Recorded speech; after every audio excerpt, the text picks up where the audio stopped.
When you think of the two options that I'm going to explain in this video, I want you to think of them in the context of you reaching your sales goals faster. So whenever I mention a strategy or a recommendation, I want you to say, can I use this to help me reach my sales goal faster? The first stream of income that you can use to help you add more revenue to your business is to really double down on pop-up shops and events. Pop-up shops and events are very, very, very much underrated because here's the thing, you are very much benefited because you're placing yourself in an environment where everybody who's there is already in the mindset to purchase. You also have the advantage of using or capitalizing on a presence or a market of people who are willing to purchase that may be there for another brand that may be a little bit more popular than yours. You can capitalize on their brand presence and direct that awareness to your business. Pop-up shops and events are also very beneficial because it can lead to extreme promotion for your business, and it usually comes from you'll be telling your community about the event.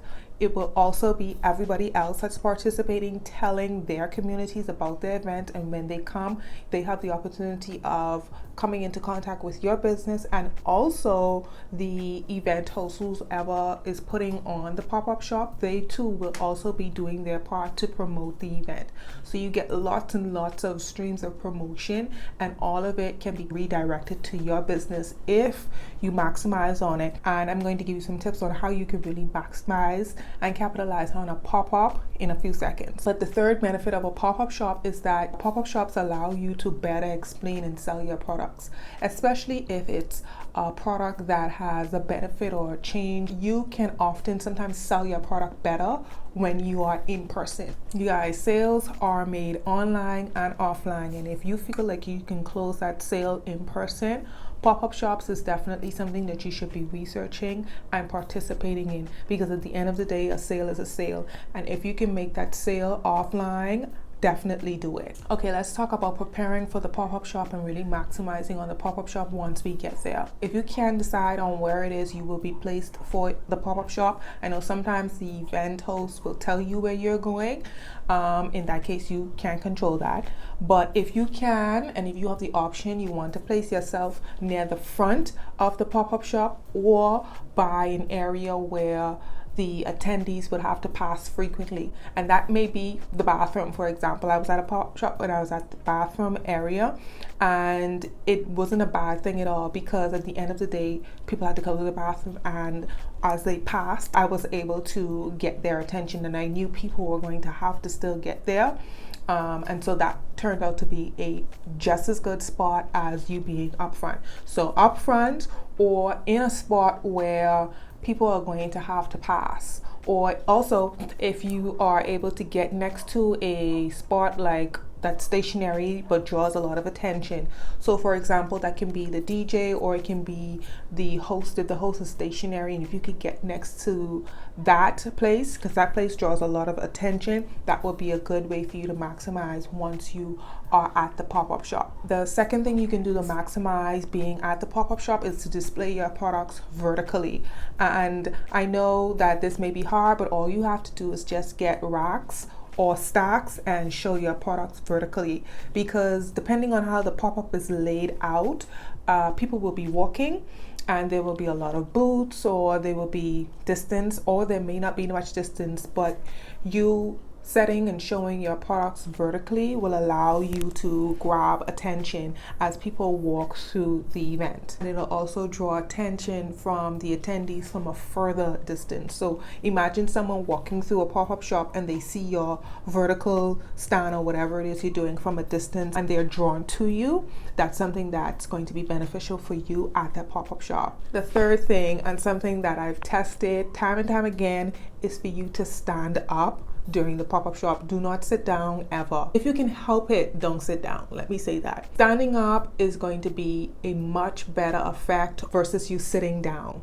You're going to be able to get eye contact with people as they pass. They'll be more inclined to stop over to you. I don't know what it is, but it works. and you're also able to attract people from a further distance, and you make your product seem so much more interesting when you stand up. I can't explain it, but it's definitely going to be beneficial for you, if possible, for you to stand up. If only stand up when you see people coming around, then that's something that you can do.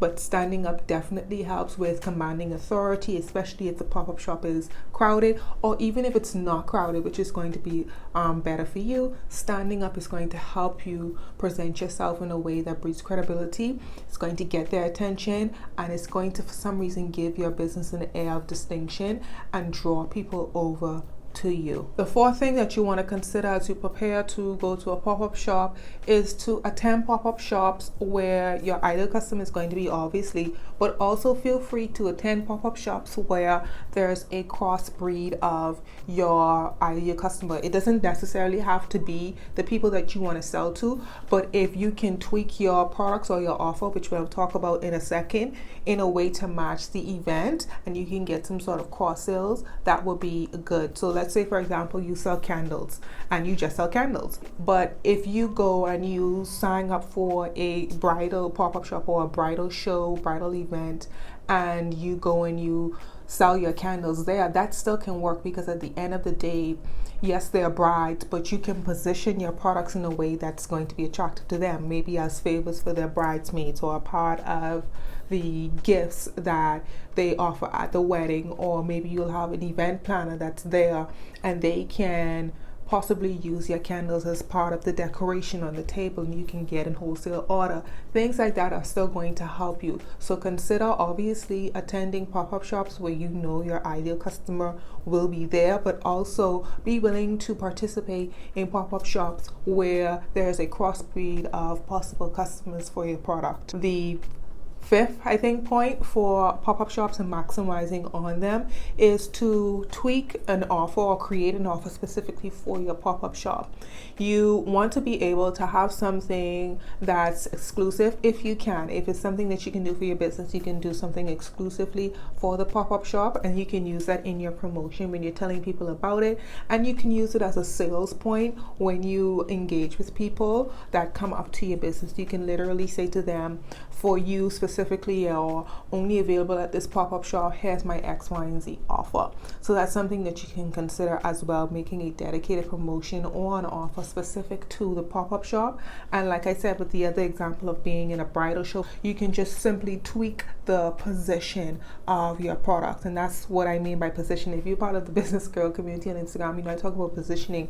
That's really what it is. It's you positioning it, and you are presenting it for a specific community, and you're just doing that and shifting it regardless of what your product is. Okay, so we talked about the positives, but it wouldn't be fair if I didn't give you guys some disadvantages of pop-up shops. You don't want to go with a pop-up shop that obviously isn't going to give you foot traffic. And by foot traffic, that can mean two things. That can mean you, first of all, not participating in a pop-up shop where the event isn't really promoted well, and also foot traffic can be where the location of it is a hard location for people to get to, or an uncommon place for people to be or to shop. So I'm trying to think of an example of a place. So let's say they have a pop-up shop and the location is random. That's what I mean. So if you are approached by a vendor or somebody who's hosting a pop-up shop and they invite you, and the location of it is someplace that is uncommon for people to shop, you probably don't want to participate in that pop-up shop because the foot traffic isn't going to be strong. Pop-up shops rely heavily on foot traffic because it needs people to be there. So foot traffic is something that you want to consider. Also consider the cost of the booth or the cost of the spot, because you're going to have to make at the very least that amount of money to break even for even attending a pop-up shop. So you won't want to attend a pop-up shop where it's going to be so expensive to be there that you can't even sell that amount of product to or make it worth your while of attending. So that's something that you want to consider as well, the cost of the booth. Okay, so that was pop-up shops, and that was the first stream of income that you can really add to your business to help you reach your sales goal faster. Second thing is going to be digital products. So remember the question or the statement that I told you at the top of the video. Can digital products be used to help me reach my sales goal faster. And I definitely think so. Digital products are a great complementary products that you can add if you have either service-based business or if you have a product-based business. You can add a digital product to help you bring more income into your business. Now here's the thing with digital products and deciding on which product you should offer. There are many types of digital products. There are ebooks, there are courses, this really goes on and on. But I don't want you to think of it as you shifting into a different type of business. I want you to think of the product that you would offer as something that would be complementary to the products that you already sell, because it will be easier for you to sell it, and it'll also be increasing your chances of your customer adding it to a purchase that they were going to make in the first place. Once you decide what that is, creating that product isn't going to be that hard, and then you can attach it to your website very easily depending on what platform you're using.